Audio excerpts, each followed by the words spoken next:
You're listening to the Real Estate Entrepreneur Podcast with Terrence Murphy, where we cover sales, investing, and entrepreneurship with an emphasis on real estate. Each podcast, Terrence and his guests will bring you informative and inspiring information within the real estate industry. We're on another episode of Real Estate Entrepreneur with Terrence Murphy. We got another guest, Darin Batchelder. He's a principal owner, asset manager, and lead sponsor of 76 townhome communities in Crowley, Texas. He's a minority general partner and interest and key principal of 256 multifamily units in Dallas.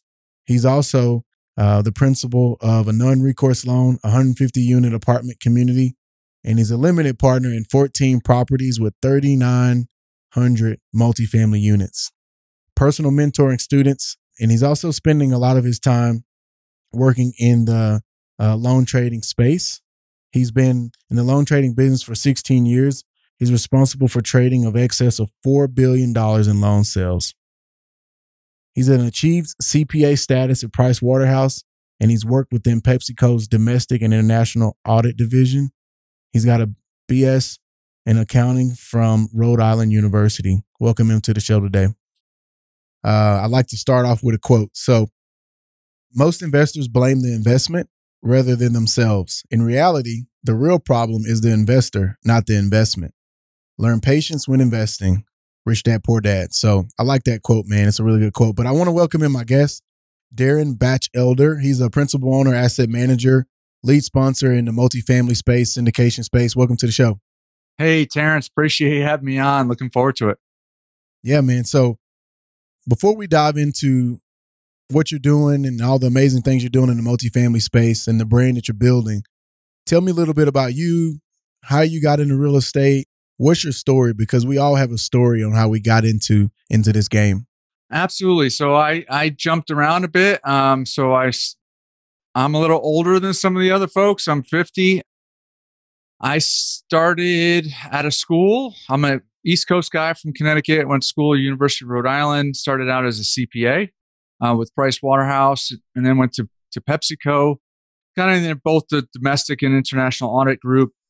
Wanted to get out of accounting and more into a sales capacity. So I moved into software sales, selling large software applications to Fortune 1000 companies. And then after the .com kind of busted, I transitioned to institutional loan trading and was on a loan trading desk for a large bank, top 20 worldwide bank at the time, ABN AMRO, Dutch bank. And was responsible for selling large loan portfolios between banks, and did that in the run up, real estate run up of 2002 to 2006. And then in 2006, I left the company and started my own company in 2007, doing just that. So, residential, multifamily, and commercial real estate loans, large portfolios, trading between banks. Still have that company. And about 3 years ago, it was running efficiently and I had some extra time and I'd always wanted to get involved in the real estate space. So I finally buckled down and went out and bought some real estate. Congrats on that, man. So when you were working with those Fortune 1000 companies and the loan portfolio things that you were doing, how did you feel like that really gave you a platform to transition into the real estate in this space? Yeah, I mean, I didn't really know that it was going to lead to this. Like you said in the beginning, everybody has a story. For all the listeners out there, I think that it doesn't matter if you're a young guy who's deciding to get into real estate right now, or you're older. Like, it's never too late, and you always have value to provide other parties. So just look at all the experience that you've had up to date, and how can you leverage that? So for me, being on the institutional trading side, I was trading large loan portfolios of residential, multifamily, and commercial real estate loans. So I knew, and then when I started my own company, I was doing the same thing. I really knew the asset class very well. I understood the lingo. I understood how people value multifamily deals. And I liked multifamily deals because it makes sense to me. People have to live somewhere, and it provides positive cash flow, and you have the benefits of of leverage, both from the loan side, leveraging other people's money. And then, if you're in larger assets, you're leveraging, other companies to actually manage the asset for you. No, that's good, man. And I think, one of the questions I always get when you have single family rentals, you have townhomes, you have student housing, you have multifamily, small to mid size, you have commercial, industrial. Like you said, you like multifamily because people always have to have a place to stay. But why did you decide to get into the bigger multifamily projects? I didn't initially. Part of it is mindset, right? So initially getting in, my wife and I bought a duplex, new construction duplex. So signed a contract. It was going to take a year to build. And I was scared, man. And I had the funds. I pulled money out of the stock market, but I was older. I had capital, but it's not like going and buying $5,000 or $10,000 worth of stock. You still have to put down quite a bit of money, and when you haven't done it before, it could be intimidating, right? So, but once I signed the contract on that deal, I started thinking, I'm like, it's going to take a long time to really grow any wealth, buying duplex, fourplex, eightplex, it's going to take a long time. And I just wanted to go bigger. So I went looking for a way. There's got to be a way to go bigger, and so I didn't know what that was, but I went searching. I started going to the local real estate meetup groups, and a number of them that I went to at first were more single family fix and flip, and I knew I didn't want to do that. And so then all of a sudden I kept looking, and I ended up on a Saturday afternoon at a free meetup group. There was only like 25 people there, and met this great couple that just spent a lot of time with me and shared with me that they joined a multifamily mentorship group. And so I just picked their brain, and I was like, I'm in. And so I joined that group. I met a ton of people that are in the space that have already done it, have already bought 100 unit, 200 unit, 300 unit type properties. And I was amazed at first, but then I realized, like, these are just people just like you and me, man. They all started with no real estate properties, and they found other people that had done it, and they just, mimicked that process. And so I was like, if they can do it, I can do it. Yeah, that's good. I love that. So you found those mentors. Before we dive even further, I want to go deeper into that. I want to rewind for a sec. And for the listeners out there, because obviously the real estate entrepreneur, the reason I wanted to title the podcast that, because you're a real estate entrepreneur. I'm a real estate entrepreneur. So whether we're an investor, a broker, a builder, or a developer, most of us, once we get into real estate, we end up dibbling and dabbling. We find our niches, but then we also invest in other things. And so I'm really trying to keep the space open to let people know, like, don't get segmented. Like, find your niche and get really good at that niche, but you can always learn more about other industries, other segments of real estate. Even if you never do it and participate, you have that extra knowledge and information. So let's talk about multifamily syndication. Hey, if you don't mind, I want to add on something what you just said, because I think it's important, and that real estate, I believe, doesn't have a ceiling. Yeah. And so many other industries that I was a part of, even when you're in sales, you've got a commission, and you can get really push your income that way. But if you look, when you start with the company, you look at who are the top 2 or 3 salespeople, and you kind of strive to reach them, right? But then it's really hard once you get up to that level to continue to just blow it out. Yep. You just start over the next year. What have you done for me lately? But with real estate, look, I went from a duplex to a $6 million deal to a $15 million deal to a $30 million. And I was having lunch with a guy the other day, and I'm like, who says that, not today, but who says that, a few years down the road, I can't be involved with these, huge, complexes that are being built. And it's all what's in your mind, what you believe and what you can conceive, you could actually make it happen. For sure. And I think in all of us, especially entrepreneurs, we like to know we don't like boundaries. We like just pushing boundaries. We like exploring. We like learning. We like growing. And a lot of times people think it's all about the money. It's like, no, for us, most of us, it's about the game. Right. It's about just learning the game and learning our craft and getting better and better at it. So there's the game, and then there's also impact, right? The more money you make and the more deals you're involved in, the more opportunity you have to impact more people. Love it. Love it. So for our listeners out there who may be a single family investor, a duplex investor, let's kind of walk them through kind of a timeline or almost like creating a glossary for them. So obviously multifamily, when you say multifamily, what do you consider multifamily? Just a quick 30-second definition. Well, I mean, the definition of multifamily from the lender side is, single family is 1 to 4 units and multifamily is 5 units or greater. But I would say I play in the large scale multifamily, which I would define as 60 units or greater. Mm-hmm. That's good. And then now that we're talking multifamily, I think the biggest thing that scares people is syndication and sponsors and raising capital. All those words are thrown around and it makes people withdraw because they're like, I don't want to do that. So can we walk me through what is syndication? Yeah, I mean, that's a great question. I think it's, first of all, I mean, like until I got involved in the multifamily mentorship group, I didn't even know you could do it. Right. And I was around a lot of wealthy people and I never had anybody offer me the chance to invest in a syndication deal at private placement. But to answer your question, I think syndication is an intimidating word that can that can really scare people off. All it is a group of people coming together to buy an asset that they couldn't buy on their own. So they're just pooling their funds to buy a larger asset.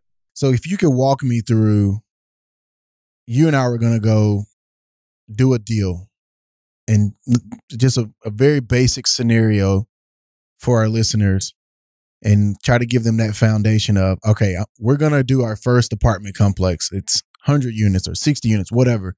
Walk me through kind of A to Z, like a bird's eye view of what that looks like. If you and I were going to, sponsor that deal or syndicate that deal, what would that look like? So first, I would say to the listeners that if you do want to get into the large scale multifamily space, it's very competitive today. And so I would say, I could be wrong on this, but this is my personal opinion and this is my observation, is that you really have to, if you're going after your first deal, you have to partner with somebody that has experience if you want the larger deal, because the broker and the seller will not pick you as the buyer if you don't have somebody on your team that has experience. Yeah, you don't have a track record. Right. You don't have a track record. Because, in single family, somebody's going to pay your price, and your realtor says, yeah, they can, they got a qualification letter for the loan. You're like, all right, let's go. But it doesn't work like that in the multifamily space. Everybody enters in letters of intent. So maybe there's, a 6-week marketing period where the broker markets the deal. You go and view the property. You're doing the underwriting. You determine that, okay, hey, based on all the numbers, I can offer this price. Okay. At that point, you submit a letter of intent and the broker takes those, and maybe there's 15 offers. They then come back and say, okay, well, hey, we're going to take the top 5 or 6 and we're going to put them in the best and final. Okay. And all that means is they narrow out, to 5 or 6 groups, and then you got to sharpen your pencil and, increase your price. So then from there, they're going to take probably the top 3 are going to be within 50,000 or 100,000, of each other. And they're going to go to the broker's going to sit down with the seller behind closed doors and say, who should we go with? Mm-hmm. And the broker is not going to pick somebody that doesn't have a track record because they want the deal to close. If the deal doesn't close, they don't get their commission. On top of that, they want to do right by their seller and they don't want to get egg on their face. So you need experience. So here's the deal. You end up getting selected. Okay. They come back and say, all right, Terrence, you got the deal. Okay. Say it's February 1st. From there, you probably have a week or two to negotiate the contract between you and the seller. Once you sign the contract, typically there's going to be hard money day one. So in the contract, you've agreed that you're going to put a non-refundable money up. So for any reason, if the deal falls apart and you decide to back out, you lose that upfront money. And that money could be sizable. And so week or two to sign the contract. Once the contract's signed, you wire within 24 hours the hard money, and then 60 days to close. And a lot of times there may be one or two 15-day extensions built into the contract. So, all right, say February 15th, you're in contract. That April 15th, you're trying to shoot to close. Okay. In that 60 days, a lot of things are happening. You complete the application for the loan. So whoever you're going to do the loan through is starting to review everything for the loan proceeds. You hire an appraiser. You're going to do due diligence. So you hire a company to come out and inspect the property to make sure there's no substantial, issues with the property that you weren't aware of. And then you start putting together an investment deck, a business plan, and how you're going to present it to investors. So maybe 2 weeks in, you have what's called a webinar for investors, and you invite investors that you have existing relationships with to log on to that webinar. And then you discuss, look, we're under contract on this property. Here's our business plan. We plan on, painting the property, putting up new fencing. As the units turn, we're going to upgrade the units.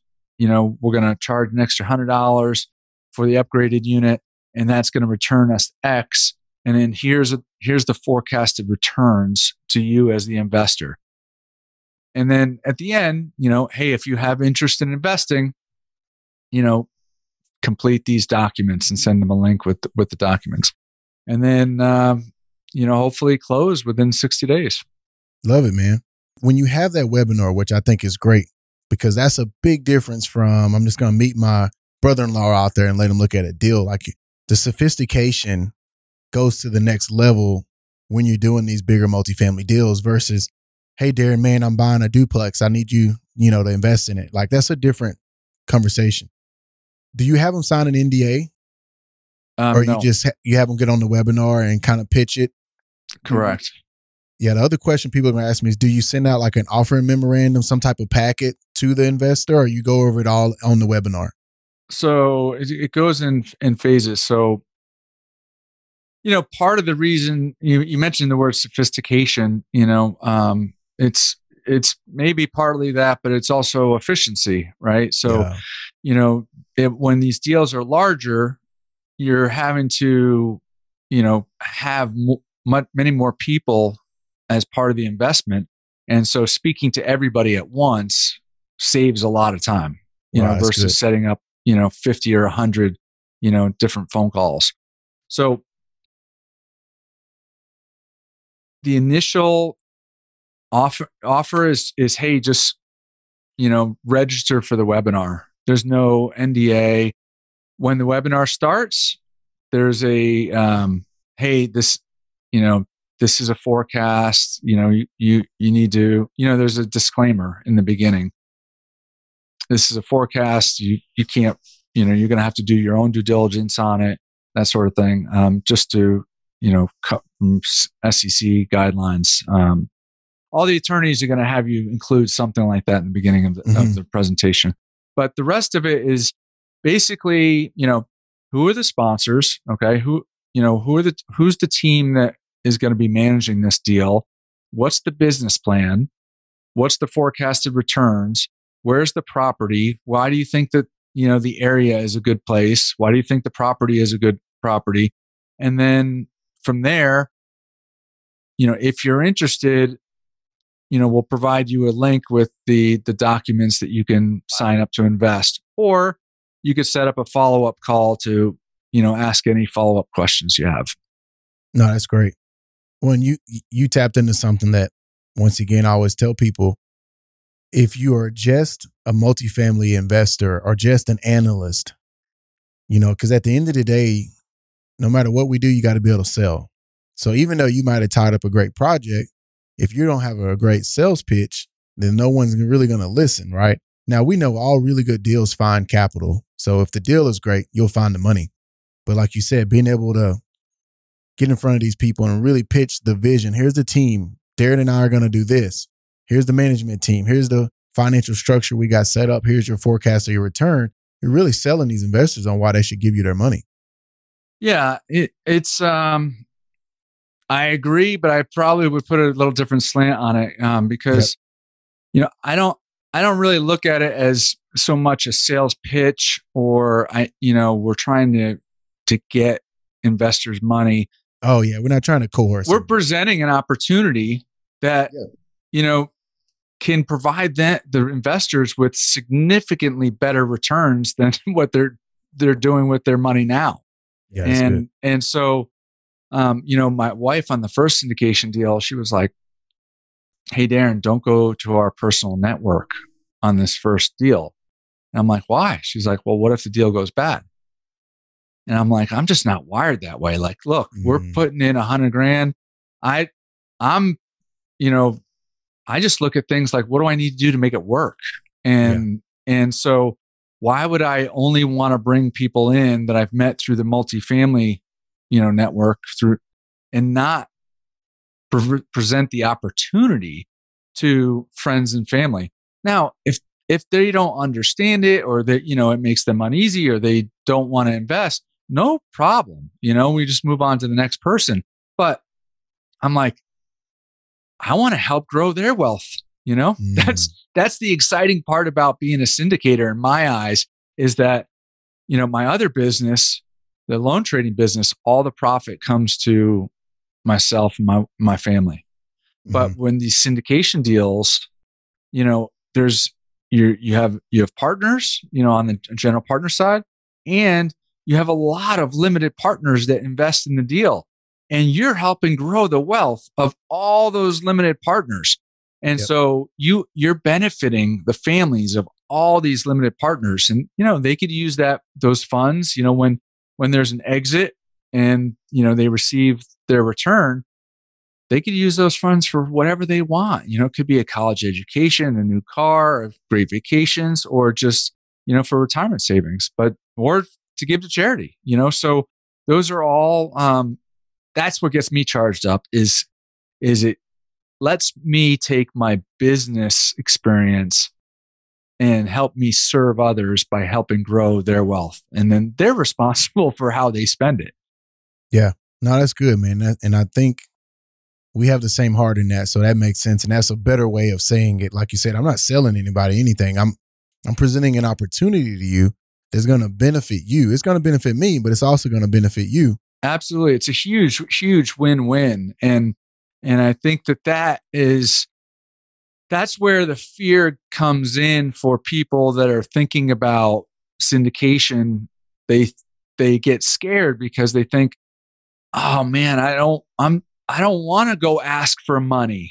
So ask for money, right? Is different than you want to help make your mother or your brother or your aunt, uncle, or your friend, you want to help them make more money. Yeah. And you have a vehicle to do that. Yeah.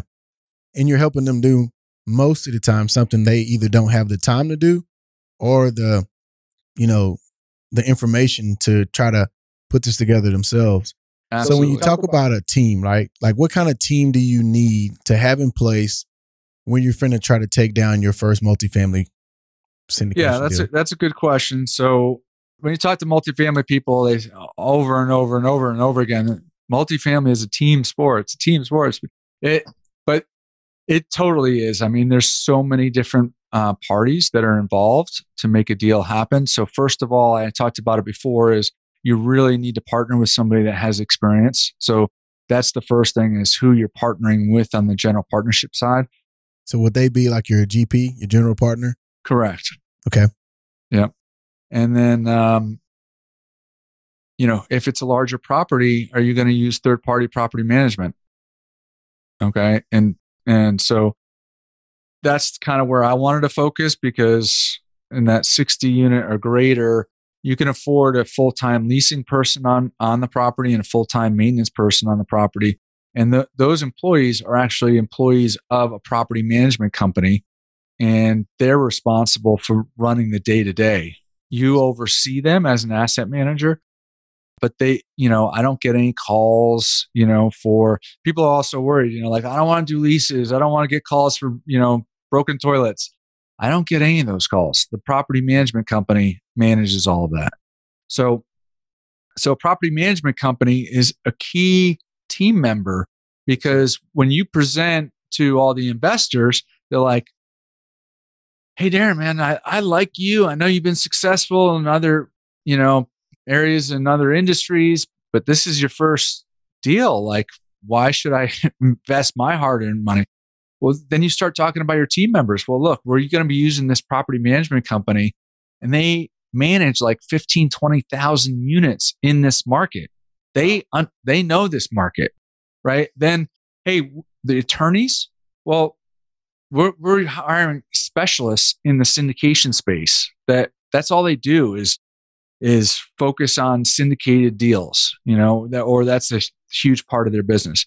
And then, all right, well, what about structural issues? Well, we're going to hire this company, and that's all they do is go out and look at multifamily and commercial properties, look for all different aspects of the inspection. They're going to scope the sewer lines. They're going to look for foundation issues. They're going to get on the roofs. They're going to look at electrical issues, and then they're going to come back to you and report back to you. And then you're going to look and say, all right, do I have enough money, built in for the budget to repair those items or not? So when you start building out the team, and then lender, okay, what kind of loan am I going to get on the property? Fannie and Freddie, you do non-recourse loans, and they're probably the largest in the large scale multifamily, but people will use bridge lenders or banks. And that's another kind of comfort zone, because they do this day in and day out. And if you look at the deal and you're like, well, I think I should be able to get a, loan to value of 75% on this from one of the agencies, and they come back and they approve that loan at 75 or 76 or 77%, that gives you a huge amount of comfort, because they have data, all over the country on these types of deals. And if they're willing to loan on it, then, they have a lot of comfort that the property, will perform. Yeah, that's good, bro. Yeah, that's really good. So we talked earlier, sponsorship versus syndication. Whether you're the sponsor or you're syndicating, it's just a word that's used both ways, correct? Like, I could be called a syndicator, I could be called a sponsor, I could be called a general partner. They're all kind of interchanged. Yeah, and in the structure, anybody who invests in a project, let's walk through that. So like you said earlier, once we hold it, because a lot of times you see the internal rate of return is projected to be 16 to 18%. It's a 2x multiple, and it's a 5-year hold. Walk me through those terms, because that's another question people ask me, Terrence, how do I even read all this, right? Like, and I always tell them, first off, slow down. If you don't understand those basics, then you might not put your money in yet. Right. But walk me through that. Just like, now that I'm in the deal, I've invested in the project, do I get any ownership, or am I just a limited partner that gets a dividend every quarter, every year? Like, what does that look like for an investor if I'm going to invest in one of Darin's projects? Sure. So the way the deal is structured is that a newly created LLC will be created. Okay. A single entity LLC. So you created, obviously, a new entity for every purchase. For every purchase, you don't have to do that, but that's predominantly the way it's handled. And that's the way the lenders want it handled for the most part as well. So you form a new LLC, okay? And then both the limited partners and the general partners are investing, and they're getting an ownership share in that LLC, okay? that LLC goes and purchases the asset. Mm-hmm. Okay. So you have an ownership share in the LLC. The LLC owns the asset. Yep. So now, in terms of what you were talking about before, in terms of like returns and that sort of thing,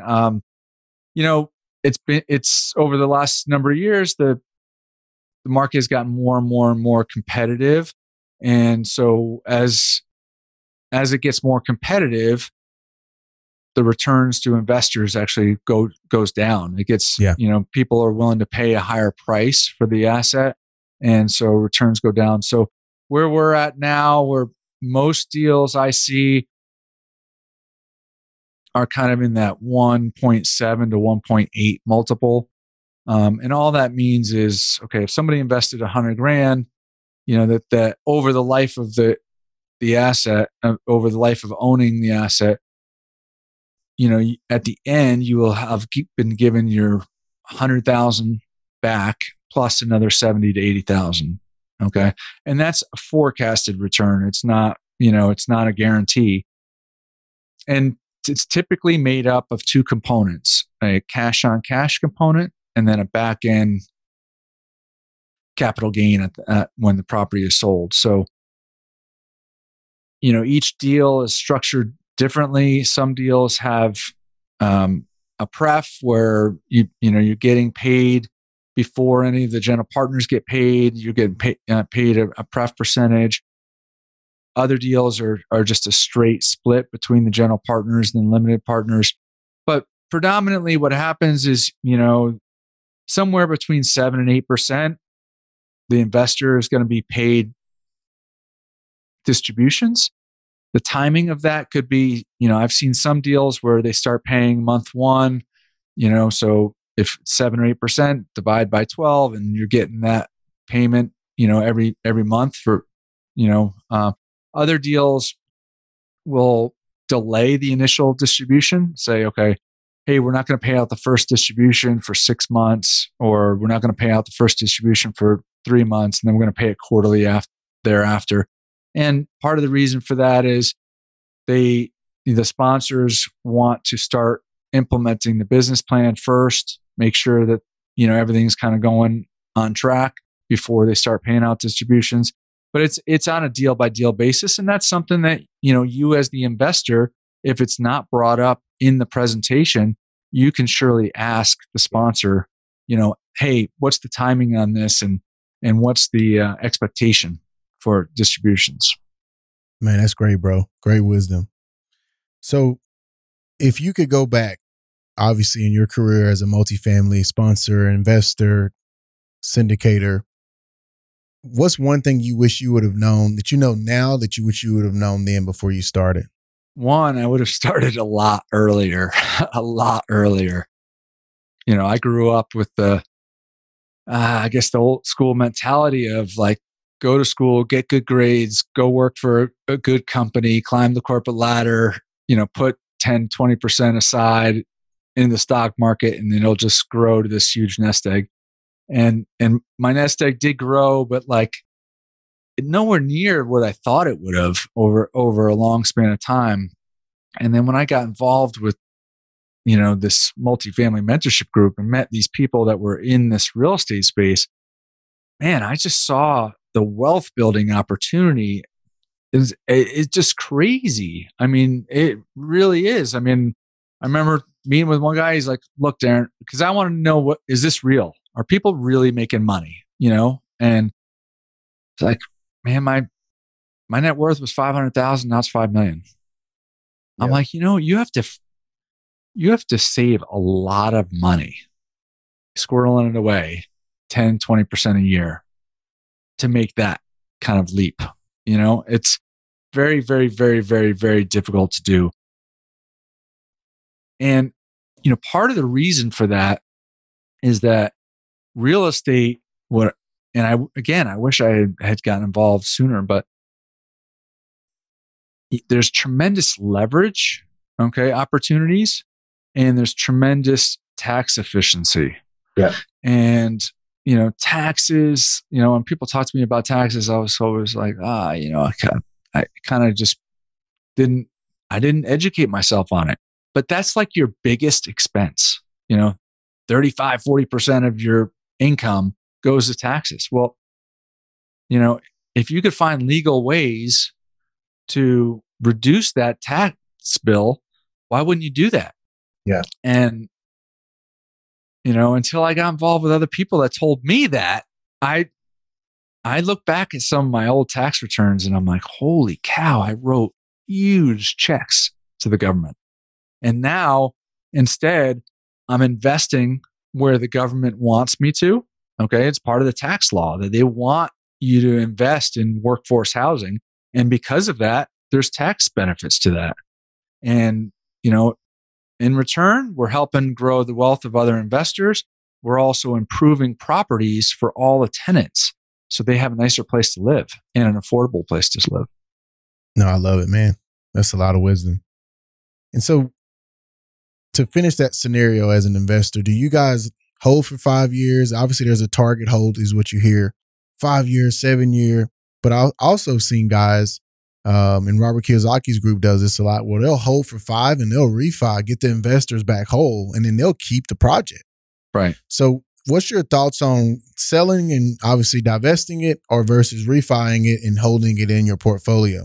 First of all, most deals that I've seen, come through my email box have been structured with a 5-year hold, but it's a business plan. It's a forecast.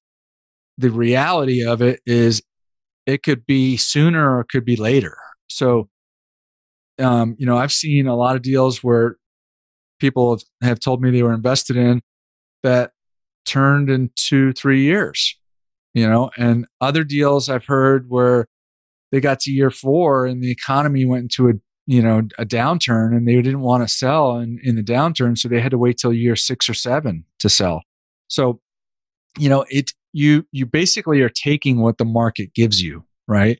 So the sponsors, the general partners, their responsibility, each year is to look at, okay, where are we in the market cycle? Where are we in terms of valuation? Is there an opportunity to do either a cash out refi like you were talking about or a sale? And which one is more beneficial to, all of the investors? And so, there's pros and cons to both. The great part about what you talked about is, if you can refi all of the investor money out, you got all your money back, and now you still have that ownership percentage in that deal, and it continues to cash flow. Well, that's when they talk about you have infinite returns because you have no money left in the deal. Yep. I talked to one syndicator. He had one deal where they had refied 2 or 3 times and had provided back like 400% of the original capital, and they still own the deal. Wow. That is phenomenal. Now, in today's market, I don't hear many of those deals happening because it's so competitive that, the returns have kind of come down. But yeah, it's amazing. Yeah, absolutely amazing. And when you do a cash out refi, you get that money back. That's a non-taxable event. Tax-free. It's tax-free. Yep. That's good. So what do you see in the next 12 to 24 months? What do you see as the number one kind of opportunity in your space? Is it value add? Is it new construction? It's newer and better locations, even though the cap rate may be, compressed a little bit. What do you kind of see in the multifamily space or syndication space as the new opportunity? In general, I talk to a lot of syndicators, and in general, I'm seeing a trend of syndicators trying to trade up into better assets. Mm-hmm. And when I say better, there's classifications A, B, C. A lot of people in the last, 5 years have focused on the B, C properties. 1960s, 70s would kind of be construction, would kind of be the C's. 1980s, maybe beginning of 90s, be the B's. And then A properties were built in the 2000s. And so before, it was kind of looked at like, well, A's, the returns on A's are really low, and you really can provide more value in that B, C category. Okay. And so that's where a lot of investment dollars went, and kind of the institutional players were playing in the A space. Now I'm seeing more syndicators trying to trade up into the B plus A assets. And, what partly I think, COVID, I think partly has to do with that is, when I talked to a lot of syndicators before COVID happened, there was a lot of talk that, hey, we're near the end of the real estate cycle. There's going to be a recession here at some point. And so I would ask, well, what do you think is going to happen? Right. And the consensus that I had heard was, and it made sense to me, was, look, you go into a downturn, everybody's going to be trying to save money. So the bottom 20% that are in A properties are going to try to save a little money, and they're going to, go rent in a B property. The bottom 20% B properties are going to, try to save a little money and go in rent in C properties. But what happened with COVID was, hospitality, retail, like the lower end workers really were impacted much more so than the other workers. So the tenants in the C properties are struggling more than in the A's and B's. Mm. And the tenants in the C properties tend to not have as much savings, right? So they, are working month to month, and all of a sudden now their hours get cut by a half, or they lose their job, and all of a sudden now they're delinquent, right? Where in the A properties, the tenants, all of a sudden now they're working from their apartment. They still have their job, but they're working from their apartment. They're not commuting in anymore, or they're doing it a few days a week. And they also have savings. If they do lose a position, they have savings that they can cover the rent for a few months while they're looking for another job. So for that reason, I think that more and more syndicators are looking to kind of trade up. No, that's good. So what's one real estate concept? Because I always ask my guests to try to bring a book, and then obviously bring one concept in real estate that they can dive into a little further. What's one real estate concept that you want to leave the listeners with? Just a quick overview or a thought about that. A huge impact, if you're not aware of it, is bonus depreciation. Mm. It's just a massive tax benefit. And some people are able to take advantage of it, and some people are not able to take as much advantage of it. So there's a definition. You could Google the definition for full-time real estate professional, and that could be a full-time investor. It could be, a realtor. But there's a legal definition for full-time real estate professionals. Well, if you're a full-time real estate professional, then you're able to take a lot more depreciation loss. And not only can you take it, but say your spouse is a W-2 income, right? You could take the depreciation loss on your investment and cover some of the income from your spouse. That is massive. So I'll give you an example. One guy, a friend of mine who invested in my first syndication deal, and he invested $100,000. I asked him, I said, hey, were you able to take advantage of the tax loss?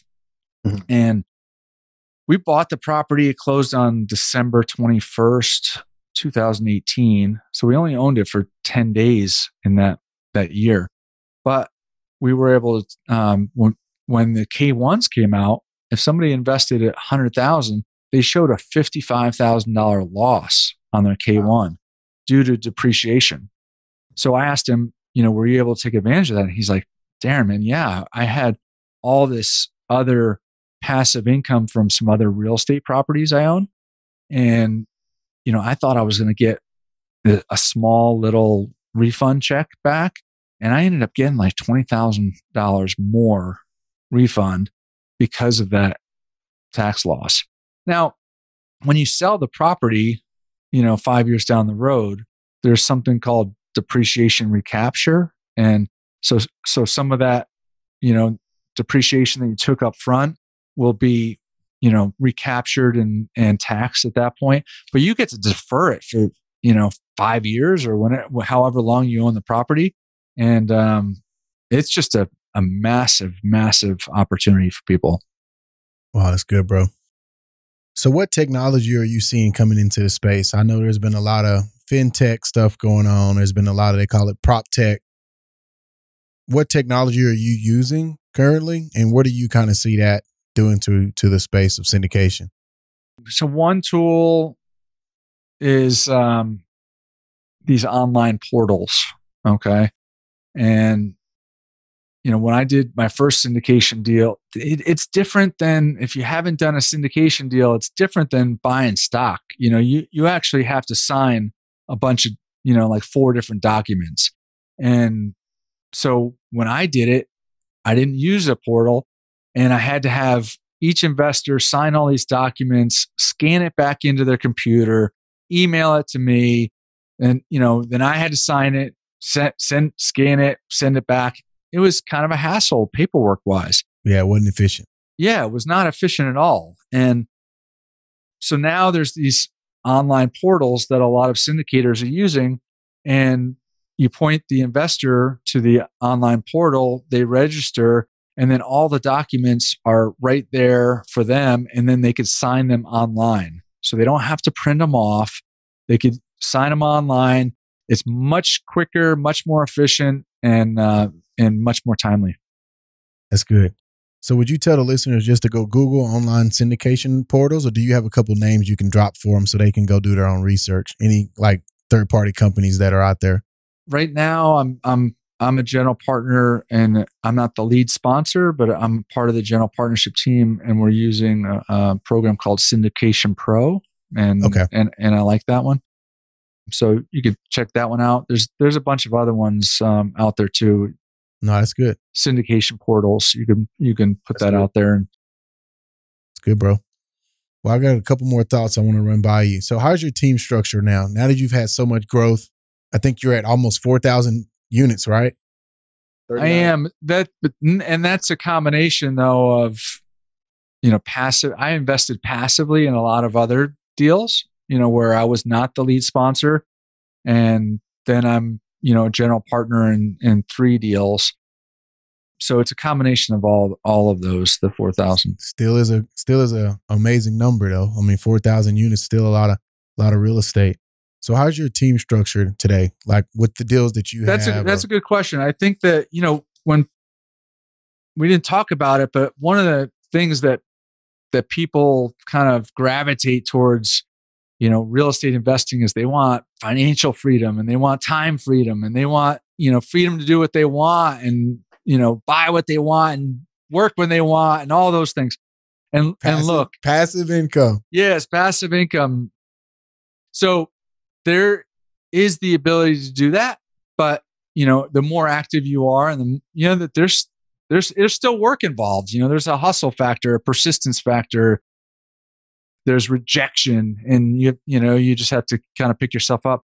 But I think that each person can think about, what's important in their life and where do they want to focus?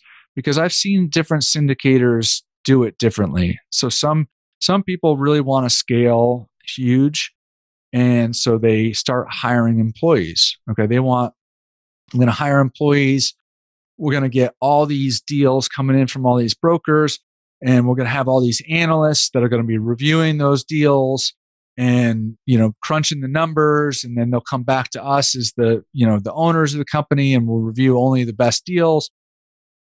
Then when we get the deals, we need people to manage the property management companies. So we're going to have asset managers, and we're going to hire employees. So some people want to build a large company with lots of employees. Okay. So that's one way to go. And other times you can look at, okay, well, there's different facets of putting a deal together. And do I like one of those facets more than others? And then maybe you could just focus in that area, So for me, doing the syndication deal, it's like finding the deal, getting the deal closed, raising the capital, then afterwards managing the deal, all the administrative stuff associated with that, getting out the K-1s at the end of the year. And do I want to do all that?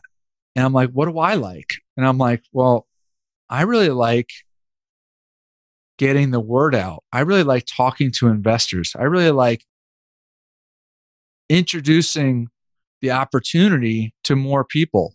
So I could decide to build a large company and do all these different things, or I could focus in that one area. So I'm choosing to focus in that area. So that's what I started a podcast. I wasn't on social media until 3 years ago, and I'm, working on that as an old timer. My kids laugh at me, and I'm trying to get the word out and let more people know that they can do this, because it's kind of like a hidden secret until you get into this space. And I want to, for me, my daughter, my son's a sophomore in college. My daughter is a senior in high school. She'll be going to college next year. And when I think about like my ideal life, I want flexibility of time and be able to travel with my wife. So I don't really want to build a company that has a ton of employees. So I'm trying to partner with people that I know, like, and trust, that have those team members in place. And then I'll be a kind of an add-on component. Love it. Yeah. So that led right into your big why. I mean, that's your big why, your kids, your wife, spending time with her.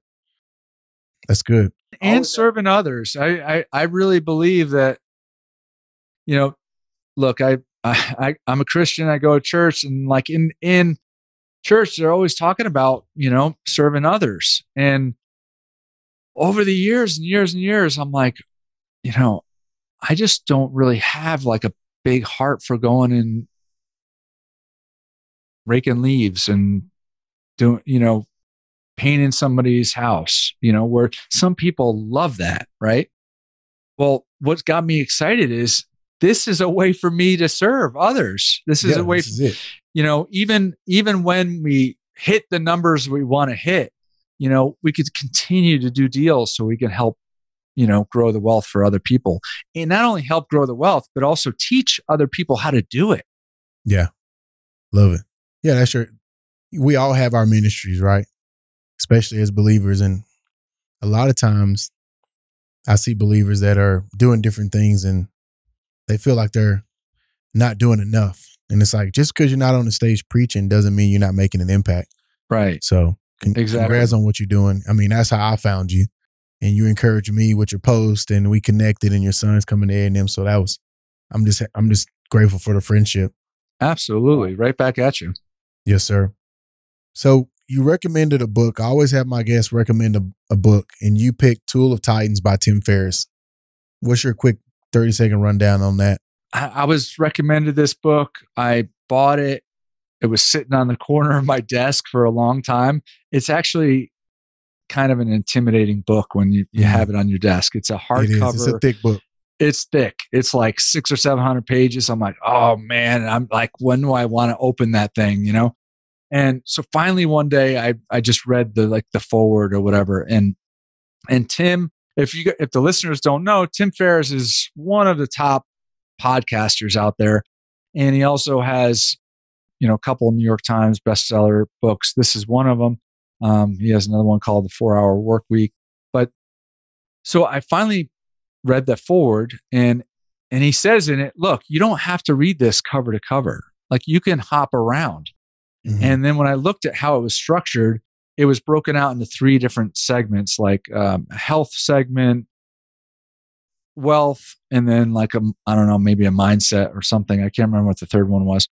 And so when I would go in my office in the morning, I'd have my cup of coffee, I open up, and I would pick one story from each of those components. And basically what the book is he took all of his podcast episodes and he took the best of them and just summarized them in like 2 or 3 pages. Like, so it may have been a 2-hour episode, and he summarized like in 2 or 3 pages, and I would read it. And I felt like I was with that person, with that guest, and I'm getting into their mind. And he had some incredible guests on. So I would tell my wife, I can't wait to see who I'm going to meet tomorrow morning, you know? And then I would read it and I'd be like, holy cow, that's such a good idea. How can I implement that in my world, you know? And so it's just a great way to leverage the experience and knowledge of a lot of other people. Not necessarily all real estate related. It's all different people. Yeah, it's all over. Is there something you wanted to cover that we didn't get into today? Is there something that you wanted to talk about as we get ready to close? Is there any thoughts?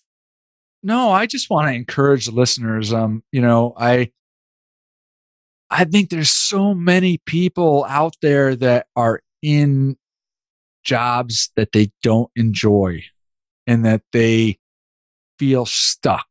And I remember that feeling, and it absolutely is a terrible feeling.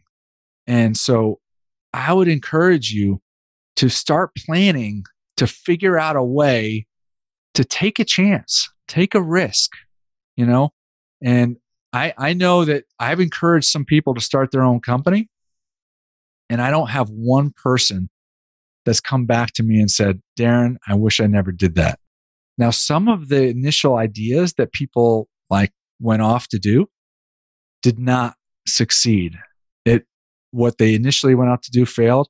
But then as they were going down that path, another idea opened and they pivoted and they made that a success. They never would have made that a success had they not taken the initial step.